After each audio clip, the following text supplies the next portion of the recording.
Should Mookie Betts have any allegiance to the Dodgers next offseason if he doesn't ever play for them? Okay, so he can become a free agent whenever baseball does return, if it's after the amount of time that we were expecting to have him playing for the Dodgers as they worked out a contract with him. I'm not actually interested in what Mookie Betts' allegiances need to be beyond to his pocketbook and making sure he's happy and he gets his money however he gets his money.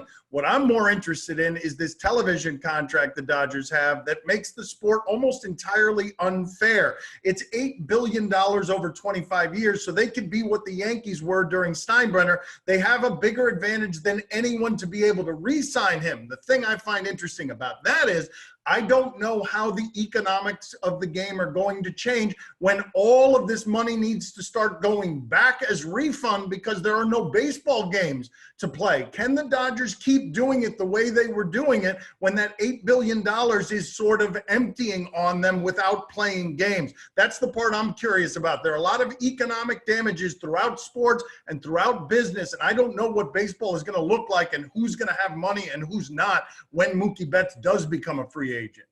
I love how we're so starved for sports content now that at this time we're all going to, what do we do? What do we talk about? Let's question Mookie Betts' loyalty before he even plays for a team. I do think that's, I mean, look, it is funny, the idea that him being traded to the Dodgers and then he possibly couldn't play a single game for that franchise. And that franchise is so starved for a World Series and has been swinging and missing lately, thanks in no small part to the Houston Astros there. But look, first of all, I don't think there won't be a Major League Baseball season. I think they will find a way to have one. But it's as Dan was discussing, like if the economics of this after this season, we have no idea what that's going to look like. We're already having teams sort of scoffing at $400 million contracts and settling for $300 million contracts. Well, are $300 million contracts even going to be something that's going to be feasible in the near future? So, you know, I personally, I don't think any other team's going to be doing it the way the Dodgers are doing it. They're still going to continue paying that big money. They're still going to find a way to get Mookie Betts to play for that franchise. But the actual numbers, I think everybody's going to pay.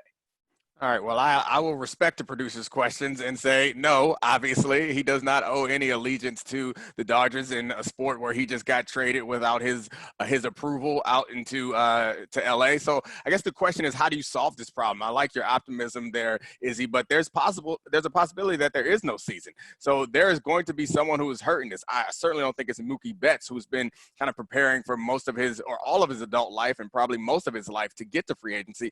I don't think it should be postponed because of the coronavirus on him, but I also understand that the Dodgers went all in on this particular endeavor, and they thought that this would bring them a world championship. And if it doesn't, not if it doesn't, if they don't get him to play for them at all, that doesn't seem fair.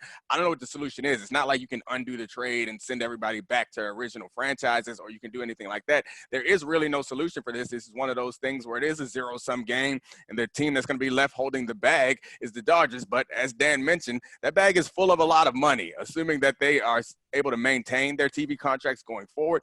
They'll be able to sign Mookie Betts into perpetuity. They can sign him for one of those Barry Bonds deals if they want to, and he can keep playing for them up until he's 80. I think they can afford to do that. So if there's one group that's going to get hurt, it certainly should be the franchise that is printing money and will likely continue to print money after this is all over.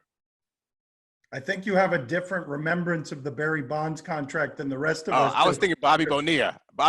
Dang.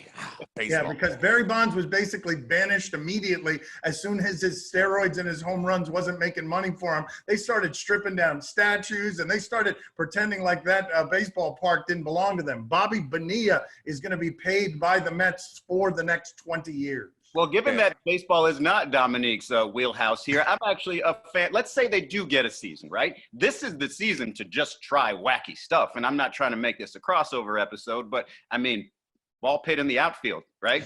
They're already talking about 7-inning games, right? They're already talking about that for doubleheaders. Might as well change some rules by putting a runner on set. We're going to need shorter games, right? If we Hold on a second. Hold on just a second.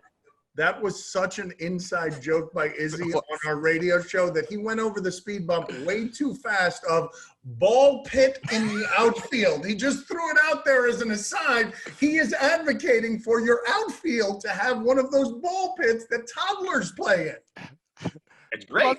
What about the golden batter? Isn't that Stugatz's idea? Since we're going to the radio show, I like that. Batter, the golden batter. Somebody on each team gets to bat one time in the ninth inning by the choice of the manager.